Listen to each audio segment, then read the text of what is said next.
Hello, everybody. Good day to you all. Today, I'm talking about Invincible season number 4, episode number 1, 2, and 3. We're back in this world. Things are a little bit darker. All the heroes are going through it. I mean, when you see them in action, at first the show starts off with no sound at all, just playing music, and you're seeing the faces of all the heroes, and nobody looks happy. They're tired. They're going through the same thing all the time. No matter how many times they try to save it, another threat comes. Another thing happens. You got Mark carrying the guilt of the world because of what happened to his father, what happened with Conquest, what happened with Vanessa. Every time, and it's always because of him. He's the source. I mean, he's not causing it. He's not making it happen. But because he exists, the problems, the huge threats come to him.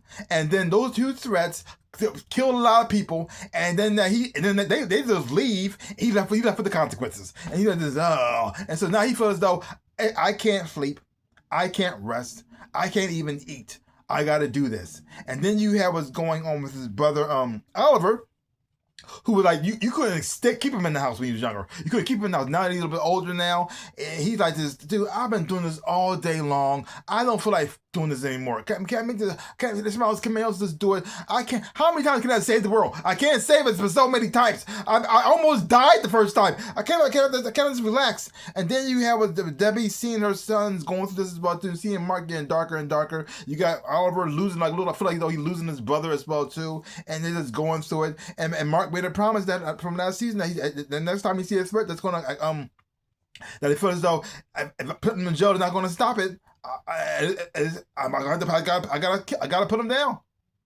And you see him debating that a lot throughout this whole entire episode, because every time an opportunity when you see a threat, the dinosaur man appears in here, and he's thinking to himself, is he another Angstrom Levy? If I leave him alive, would he come back again and next time hurt my family? If I leave him alive, would he come back again and kill more people?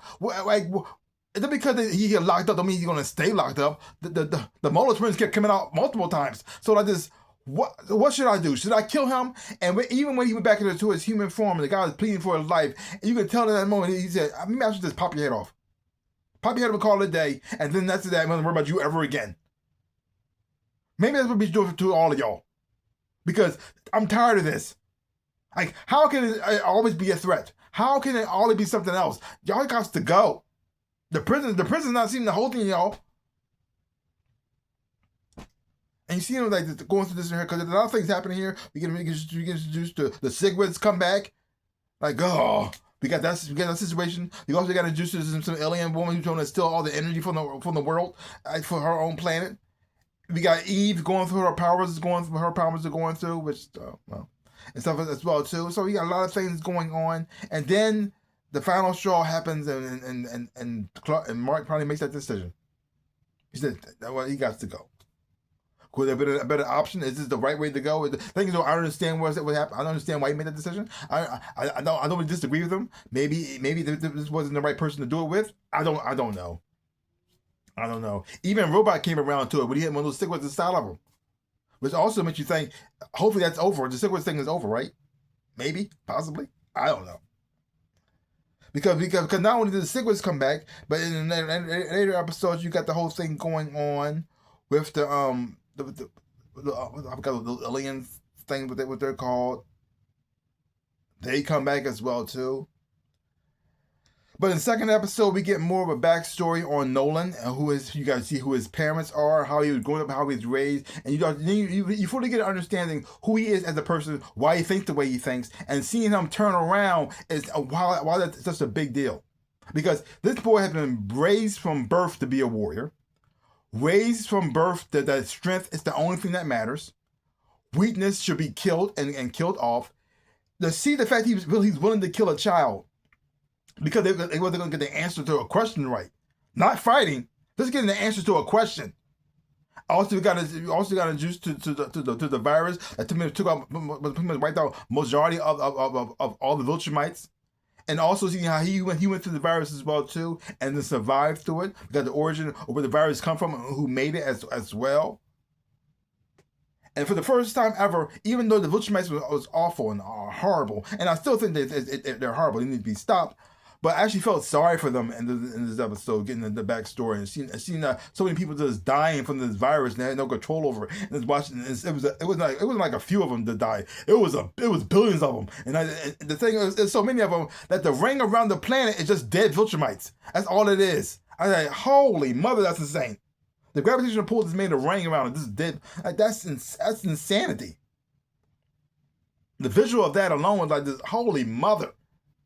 But even through that though, man has a funny moments in here as well too, with the whole thing with Alan and his girlfriend having sex with Nolan next door, but to them it was just funny. The whole Star Trek parody situation going on there as well too, and seeing like Alan and Nolan working together, even though Nolan's not fully on board with this, and you've seen the struggle he's having as well too. That's being betrayed in here because he wants to stop the Viltrumites. At the same time, he doesn't want to kill the Viltrumites, but he understands why they should be killed. But because though he is the Viltrumite himself, and even though he doesn't agree with them, he feels as though they need to be stopped, they are still his people. But he loves his wife on Earth. He loves his children, his 2 sons that he has. So he's conflicted, and you've seen all that in these episodes here, and you've seen the struggle that he's having as well. He wants to stop him, but at the same time he wants to stand back. But he wants to be a part of it, but not really. I totally understand. I totally understand it as well too. And then we got the whole situation going on with Titan as well, and the situation that he's going through. And he thought he can use Mark again, realizing he can't do that anymore. Because Mark is in a different headspace now. He's not worried about being the thing is though, Mark has had this big fear in his whole life of becoming his father. Seeing what his father did, instruction that his father did, and he felt as though he had scared to become his father. So he always held back when he fought. He didn't want to kill anybody as well too. He thought that he thought by giving them the justice they could handle and take care of it and things would be better. That didn't happen.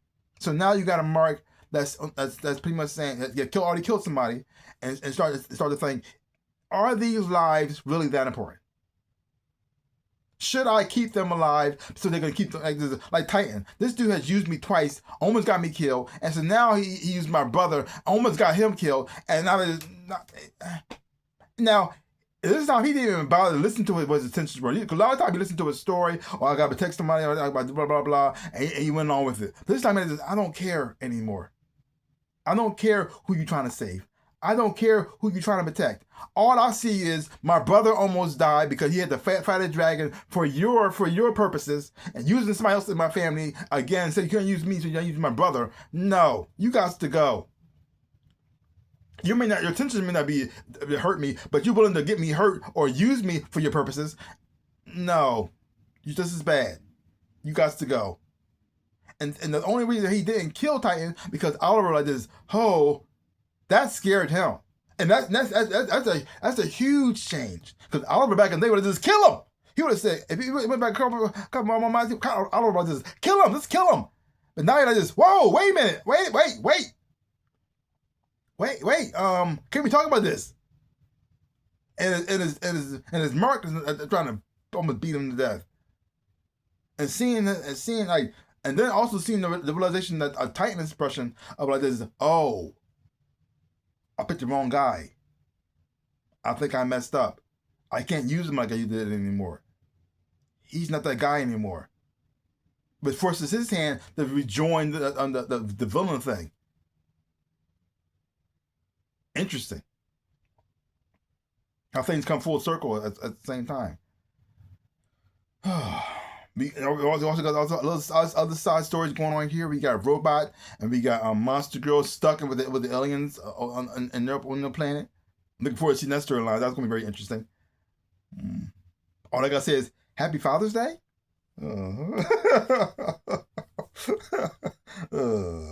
Now we got Eve here. Now in the show, it revealed that Eve is pregnant. Now in the comic books, Eve got pregnant 2 times with Mark. The first time she had a baby, Mark was away. He was on. She didn't know she was coming back. She was scared. She had to raise a child by herself. She didn't know how to handle it, and so she had the baby like fired. If you know what I mean. But the second time, she was Mark and them together. They were stable. So she got pregnant again. It was fine. But now I don't know what they're doing here because the things though, certain things happen in the comic books that I don't know if they're going to bring to the show, because Mark got assaulted and he has another child. I don't know if they're going to do that here. And are they going to do the whole unaliving thing here because the freak out? Or is it going to have them just have just the one child? I don't know. Because in the comic books, it also affected her powers, but she couldn't use her powers because she was pregnant. Because she used her power, it drew energy from the child, and so it was killing the baby. It could kill the baby, but she couldn't use her powers at all. And then seeing how it almost like being pregnant with a Viltrumite baby, it affected her physically as well too. Cause it looked like it made her stronger. But when she punched out the alien girl, she knocked her out with one punch. And you mark like this, how you do that? I said, oh. And also, as always, E's father is always a butt. And the thing is, though, it's not like he was wrong. What he was saying was wrong. It's his delivery of how he was doing it, the smugness behind it, the way he's trying to use that to pretty much put Mark down. Mark is a better person than I am. Because even though nothing that what he's saying wasn't completely wrong, I would have threatened to kill this guy. Because the thing is, though, here's the thing. I couldn't let nobody who talked to me in any type of way, who hasn't had no powers, who couldn't do that to me any type of way I did. I would have grabbed them, flew them up to the sky, and said, listen here. I know you love your daughter. I love your daughter too. But this right here, what you're doing right now, has to stop. Okay? I'm not in a good mind space right now, and I can kill you without anybody knowing that you're gone. You'll never find the body. I can literally throw you to the sun. Now, you can change your behavior and your attitude right now because you're talking to somebody who can crush you like an ant. Now, I'm being respectful to Eve and your wife. Now, show me the same respect too, or we won't have no problems.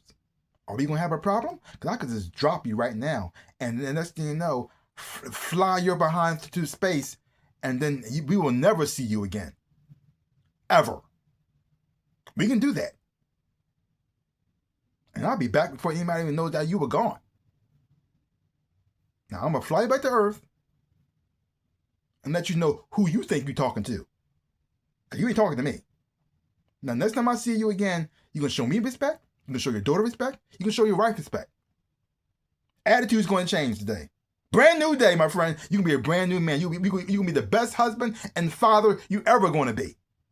Do you understand?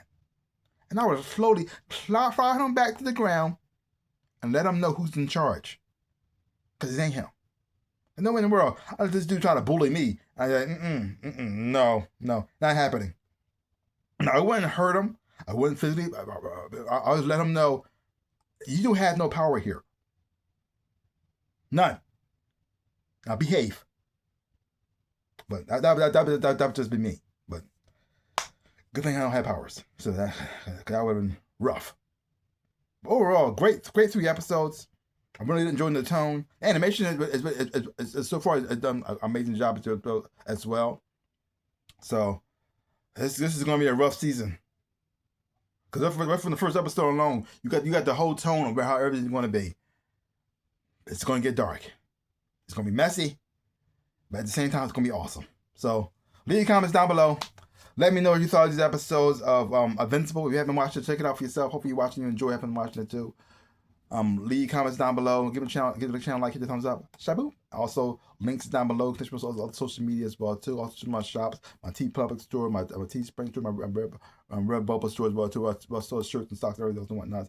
This is one of the shirts that I sell. This is my Harvard University shirt. Home in the Fighting Ten Stars. Check it out for yourself. So like I always say, in my dreams of life, I am the Ninja Rabbit.